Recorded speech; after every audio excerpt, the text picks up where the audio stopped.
Good morning, good afternoon, and good evening for wherever you're watching us from. Okay, you're welcome to this YouTube channel. If you're watching this video right now, I want to say a very big congratulations to you. You're one of the lucky people that made it to the day two of the class Forex Millionaire Expo. All right, you're welcome on board. This channel, we are dedicated to bringing up beginners trader to teach them the right direction to go in the forex market so they don't get confused and carried away in the day-to-day activities of forex trading. All right, here we will teach you and we'll make sure you understand fully well the whole concept of forex trading. That way it will take you shorter period to progress in this field, in this market. All right, so without wasting much time, let's dive in over to the video of the day. But before we do that, I would like you to hit that subscription button for us if you have not done so already, and smash the like button. It will help the YouTube algorithm to refer this video to so many other people that will find interest in this kind of content. Please help us smash the like button, please, and subscribe to this YouTube channel. Okay, so let's get over to the video of the day. All right, so yeah, what we have on our screen is market participants. All right, today we'll be discussing about market participants. Right, what are the market participants? Market participants are people that comes together to make up the forex market.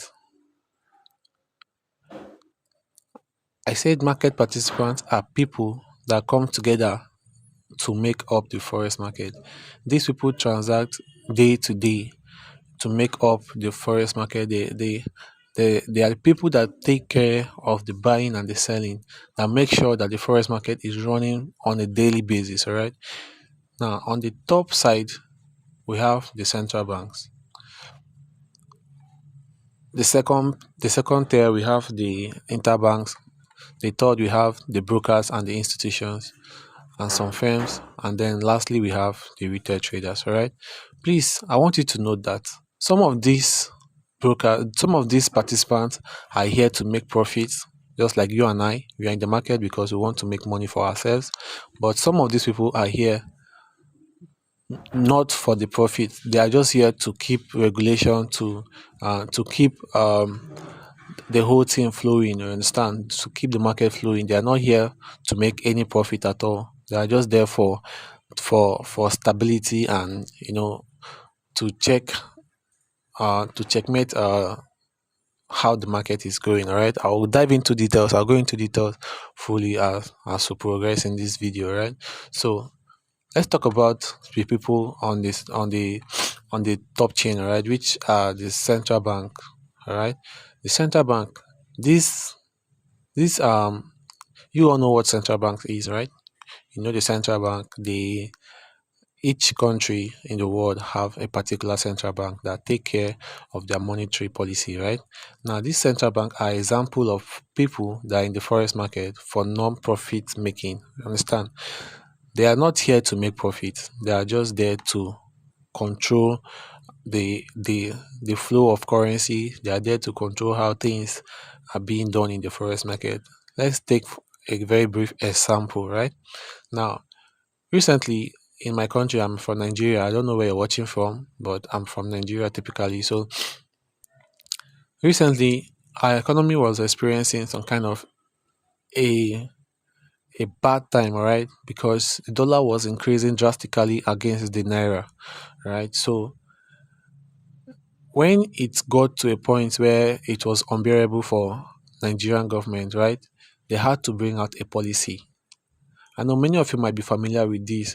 So the central bank came up with an idea of printing a new currency note, which was their own way of solving the issue of that particular issue at that period in time, right? They came up with the idea of printing a new currency note and then asking the citizens to return the former currency note, right? And then they also did something. They brought in some unbearable. I will say unbearable anyway because definitely it's unbearable for some citizens, right? They brought in some unbearable rules, transfer limits and withdrawal limits and deposit limits, so on and so forth.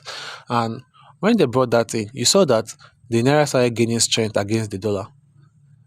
Definitely, the naira at that period was around 840 naira, 840 naira per dollar, right?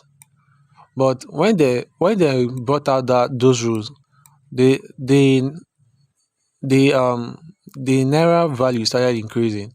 So at that period, we now currently now we are sitting at 745 45 naira, 745 naira per dollar. So you saw that the central bank intervened in this case, and then increased the value of our naira from 840 to 745, right? That means the central bank intervened without expecting any profits. They did not do that for them to gain profit, but yet they contributed in the movement of currencies, right? They contributed in the movement of this currency pair, which is the naira to dollar. You understand? So that is how central banks intervene in the forex market without the idea of making profit. Now let's go over to the banks, like the banks, the interbanks, and so on and so forth. Let's move over to the interbanks. I don't know, this thing is giving me hard time to clear off. I don't want to make any mistakes. All right, so the interbanks, right? Who are the people that are interbanks? They are just the banks that we all know. This the all these small banks. I don't call them small bank anyway. All these banks that we all operate on a day-to-day basis, like your GT Bank, your First Bank, your UBA Bank, and so on and so forth. I'm talking in Nigeria here. I don't know in your country the name of your banks, right? But in Nigeria here we have the First Bank, Union Bank, so many banks that are out there. Those are the people that are the interbanks. Now they engage in the forex market for profit making. Understand? Because they take orders, they take rates from the central bank and interpret it to other people. Now they are the ones, if the central bank want to bring out a policy, the central bank will give the policy directly to them, and they will pass the policy to, maybe the central bank will give their policy directly to the interbanks, like the other denomination of banks, like the UBA bank and so on and so forth. The central bank pass their policy to them. If the central bank want to do anything, they will pass it directly to these banks, and then the banks will relate to the people below them, right? So the bank are the next people that participate in the forex market, and they do so for profit making. Let's take for an instance, if you want to travel and then you want to change a big sum of money, let's say you want to change like 1 million, 2 million, 3 million naira. If you go to the bank and tell them you want to buy so currency, they'll ask you which currency you want to buy. If you tell them, let's say you tell them you want to buy the US dollar, they will tell you their rate for selling US dollar to you. Understand? Now that rate will also bring profit to them. They will not give you a direct rate that is coming from the central bank, because they are there for profit making also. So they will give you a rate that is favorable to them, and then they will proceed with your transactions. These are the next people that participate in the forex market for profit making. Now, let's talk about the next people on the food chain, right? These are the brokers. Now, who are these brokers? Like I said on the previous video, the brokers are people that take our order. We, the retail trader, we don't have access to trade with the banks directly, because we are trading very very small capital, so we don't have access to trade with this bank directly. Maybe it has so many procedures and so many stress that you have to go through before you trade with this bank directly. So we trade directly with the brokers. The brokers are people that take our order, they execute our order, and in turn they charge us in commissions or in spread. All right, we're going to go into details in that later on. So over to this side, we have the institutions and the firms. Now, don't wrap your head too much about these people. Now, they are just like a private company. Let's take for example your Dangote that is popularly known in Nigeria here. Dangote, let's say Dangote company wants to buy something in China, right? Then if they want to buy something in China, they're not going to go to China with our Nigeria currency notes, right? They're going to, like, convert whatever money they want to trade in to the currency the China people use. You understand? They would convert our naira note to whatever currency they want to buy with. You understand? If it's China, they'll convert their currency, our Nigeria naira, to their currency they are currently operating with. So that is how these firms operate. They operate in for profit making also, because they are buying the currencies now in order to make profit, and then maybe sell out or purchase whatever they want to purchase at a cheaper rate. So that is what the firms are all about, the firms and institutions, right? Now over to the retail traders. Now these retail traders, now we retail trader consist of me and you, right? Now in this retail trader there are so many denominations. There are people that have large large large other retail traders, and then there are people that are very very minor other retail traders like you and I. Then there are people that trade very very large lots on the retail trading side, right? And there are people that trade very very small lots on the retail trading side, like myself. So we are the retail traders. Now we pass our orders to the brokers. The brokers relate with the banks. Now the banks take order from the central bank. So this is how the food chain is. The same way retail traders relate to firms and institution, and the institution relate to the banks, and the banks relate to the central bank. The central bank are the people that have the majority say in this forex market, right? The central bank are people that have the majority say in the forex market. So if the central bank give a policy, and then it's likely the policy is going to move the forex market in a very big way. That is why most times if you see some effective news on the calendar, it's normally from the central bank when they release their interest rate and so many other news. All right.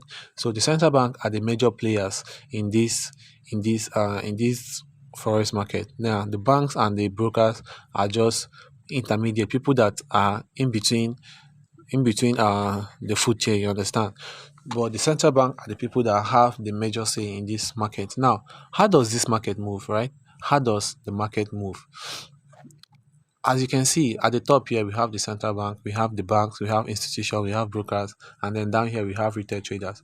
Now this is why many retail traders come to the market, and then they feel they can predict what the market is saying. They'll just feel they can come on to the forex market, and then because you see one or two things and you say the market is going to go up or the market is going to go down. Now I'm not going to talk more. I'm not going to go deep into this topic, but I just want to throw a little bit light into it, right? So that you don't get confused. Now in the forex market, you are not expected to predict, you are expected to react, right?